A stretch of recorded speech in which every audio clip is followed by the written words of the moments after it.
नमस्कार, मैं हूँ आचार्य सावी सिंह और आज हम बात करने वाले हैं कि सिंह राशि वालों के लिए जून का महीना क्या कुछ खास लेकर आ रहा है।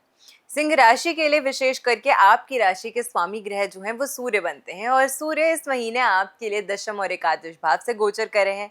आपकी राशि से 12वें भाव में 1 जून को देवगुरु बृहस्पति जो हैं वो उच्च के होके भी गोचर करेंगे और इन सभी ग्रहों के कॉम्बिनेशंस का, ट्रांजिट्स का आपके जीवन पे, आपकी राशि पर किस तरीके का प्रभाव पड़ने वाला है, उन सभी चीज़ों को आज के वीडियो में हम इन डिटेल डिस्कस करेंगे। लेकिन उससे पहले इस महीने के पंचांग को समझ लेते हैं, क्योंकि ये महीना अधिक मास का आखिरी महीना है। यानी कि इस बारी ज्येष्ठ का महीना 2 हिस्सों में बढ़ गया था, 2 पड़ाव पे बढ़ गया था, क्योंकि अधिक मास ज्येष्ठ के मास में आया था।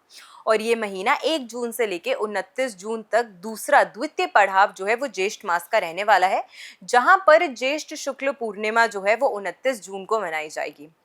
इसके अतिरिक्त अगर हम बात करते हैं तो 11 जून को यानी कि 11 जून को पुरुषोत्तम एकादशी का व्रत होगा, 24 जून को गंगा दशहरा का पर्व मनाया जाएगा और 25 जून को निर्जला एकादशी का व्रत किया जाएगा। तो इस महीने का पंचांग जो है वो कुछ इस हिसाब से है। अब अगर हम सबसे पहले सिंह राशि की बात करते हैं, आपकी राशि के स्वामी सूर्य जो हैं वो सबसे पहले दशम भाव से ट्रांजिट करने वाले हैं, जहां पे वो 15 जून तक रहेंगे और फिर 15 जून से लेकर 16 जुलाई तक ये आपकी राशि से एकादश भाव में गोचर करेंगे। दशम भाव में जब ट्रांजिट होता है खास करके सूर्य का, तो ये भाव उनके लिए बहुत ही ज़्यादा अच्छा माना गया है। एक बहुत इंपॉर्टेंट भाव जो है वो कंसिडर किया जाता है। साथ के साथ एकादश भाव से जब ये गोचर करेंगे तो ये आपकी नेटवर्किंग स्किल्स को बेटर करेंगे। आपकी लोगों के साथ उठने बैठने की तरीका, आपकी लोगों से बातचीत करने का तरीका, अपने से उच्च पद के लोगों के साथ अगर आप एक कॉन्टैक्ट बनाना चाहते थे, नेटवर्किंग करना चाहते थे, उनसे मिलना जुलना चाहते थे, तो उसके लिए ये समय जो है वो काफ़ी इंपॉर्टेंट नजर आएगा।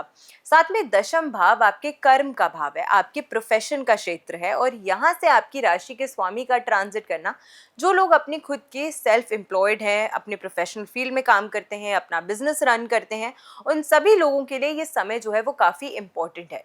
लेकिन साथ के साथ क्योंकि सूर्य जो है वो एक बेनिफिक प्लैनेट तो है ही, ये हाफ मैलिफिक प्लैनेट वैसे कंसिडर किया जाता है, लेकिन एक राजसीय ग्रह है।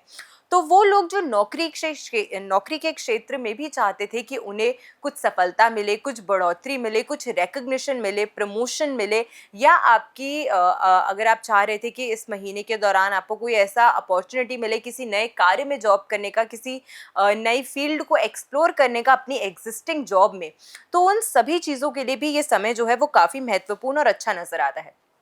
सबसे पहले ट्रैवल के लिए, नए अवसरों के लिए, न्यू अपॉर्चुनिटीज़ के लिए और साथ में साथ नई चीज़ों को अपने जीवन का हिस्सा बनाने के लिए, नई चीज़ों को सीखने के लिए ये समय और ये महीना जो है वो आपके लिए काफ़ी पॉजिटिव रह सकता है। करियर में आप देखेंगे कि इस महीने आपकी अथॉरिटी, आपकी लीडरशिप स्किल्स की वजह से लोग जो हैं वो आपसे आकर्षित होंगे, आपसे प्रभावित होंगे, आपको आइडियलाइज करेंगे, आपके जैसा बनना चाहेंगे और आपसे सीखने की एक नेचुरल इच्छा जो है वो लोगों में जागती हुई नजर आएगी, जो आपको भी कहीं ना कहीं अच्छा लगेगा। आपको भी एक, आपकी ईगो को हम कह सकते हैं कि एक बूस्ट जो है इससे मिलेगा। तो दोनों ही तरीके से आपके कॉन्फिडेंस के लिए, आपके आत्मविश्वास के लिए ये महीना जो है ये काफ़ी इंपॉर्टेंट साबित हो सकता है। नेटवर्किंग के लिए ये समय जो है, मैंने शुरुआत में ही आपको बताया कि जैसे ही एकादश भाव से ट्रांजिट होगा, दशम और एकादश भाव से आपकी राशि के राशि स्वामी का जो ट्रांजिट होगा सूर्य का, ये आपके लिए काफ़ी favourable opportunities in terms of networking जो है वो आपके लिए डेफिनेटली लेकर आएगा। बुध की अगर हम बात करते हैं तो बुध आपकी राशि से 12वें भाव में रेट्रो होंगे, जहां पर देवगुरु बृहस्पति और शुक्र जो है वो भी प्लेस्ड रहने वाले हैं। अब शुक्र की प्लेसमेंट 12वें भाव में स्पेसिफिकली अगर हम कहते हैं, और यहाँ पे गुरु का भी बैठना, यहाँ पे बुध का भी बैठना और वो भी रेट्रो होकर बैठना, लोग आपको सलाह देंगे कि अपने फाइनेंसेस को थोड़ा सा संजो के रखिए, थोड़ा सा संभाल के इस्तेमाल कीजिए, जल्दबाजी में खर्च मत कीजिएगा। लेकिन आप नहीं सुनेंगे इस महीने, तो उसका हो सकता है कि कहीं ना कहीं कुछ विपरीत खामियाजा जो है वो आपको भी भुगतना पड़े। तो इसी वजह से अपने फाइनेंसेस पर आपको इस महीने के दौरान खास करके ख्याल रखना है। ट्रैवलिंग अपॉर्चुनिटीज़ आपके लिए भरपूर आती हुई मुझे नज़र आती हैं, और वो भी वो लोग जो फॉरेन ट्रैवल करने की इच्छा रखते थे, उनके लिए ये समय जो है वो काफ़ी पॉजिटिव समय नज़र आता है कि फॉरेन में विदेश यात्रा के जो योग हैं वो आपके लिए काफ़ी ज़्यादा प्रबल बनते हुए नज़र आते हैं। स्वास्थ्य रिलेटेड, हेल्थ रिलेटेड कुछ छोटे मोटे इश्यूज जो हैं वो मुझे दिखते हैं कि आपको इस महीने के दौरान सता सकते हैं।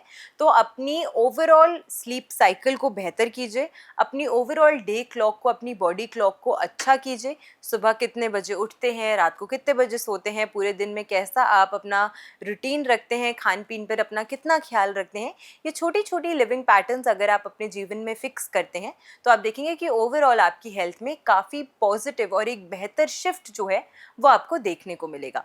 साथ के साथ अगर हम बात करते हैं कि इस महीने के दौरान आपको ज़्यादा दूसरों की बातों से इन्फ्लुएंस नहीं होना है, दूसरों की बातों में आपको बहुत जल्दी से नहीं आना है।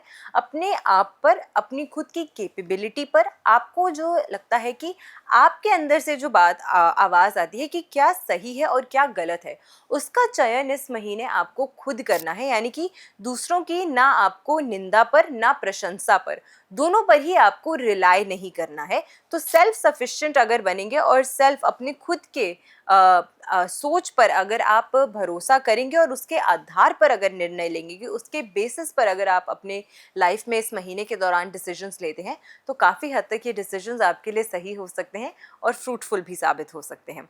लेकिन अगर कोई ऐसा व्यक्ति है जिसे आप कंप्लीटली ट्रस्ट करते हैं, आपके कोई गाइड, आपके कोई गुरु, आपके बड़े भाई, आपके फादर फिगर, कोई भी ऐसे व्यक्ति हैं जो आपके जीवन में आपके क्लोज हैं और आपका हमेशा भला ही चाहेंगे, वो अगर आपको कोई सलाह दे रहे हैं तो उनकी बात को आपको डिस्कार्ड नहीं करना है, सुन लीजिए और फिर अपना भी पक्ष रखिए, ताकि आप एक मिडिल ग्राउंड पर पहुंच सके जहां ना उनको बुरा लगे और ना आपका लॉस हो। तो इन दोनों चीज़ों को अगर ख्याल रखे इस महीने के दौरान आप कोई भी निर्णय लेते हैं, चाहे वो फाइनेंशियल हो, प्रोफेशनल हो या पर्सनल लाइफ से जुड़ा हो, तो उससे आप देखेंगे कि आपके जीवन में काफ़ी पॉजिटिव शिफ्ट जो है वो आपको देखने को मिलेगा।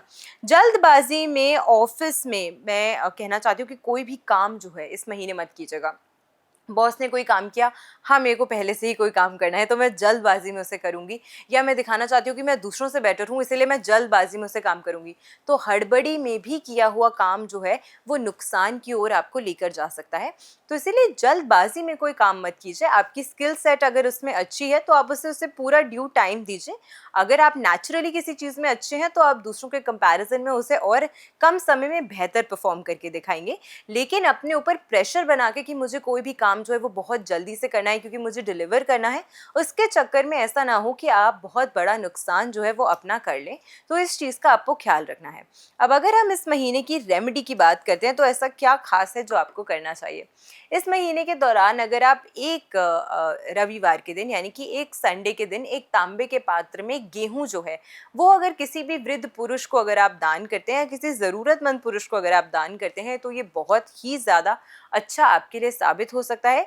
ओवरऑल अगर तांबे के पात्र से, तांबे के ग्लास से अगर आप जल ग्रहण करते हैं तो ये भी आपकी सूर्य की एनर्जी को काफ़ी ज़्यादा पॉजिटिव करता है। तो मैं आशा करती हूँ आज की वीडियो आपको पसंद आई होगी।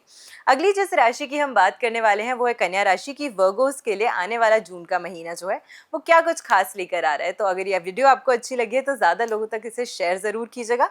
अगली वीडियो का इंतज़ार कीजिएगा। अपना ख्याल रखिए, अपनों का ख्याल रखिए। नमस्कार, जय माता दी।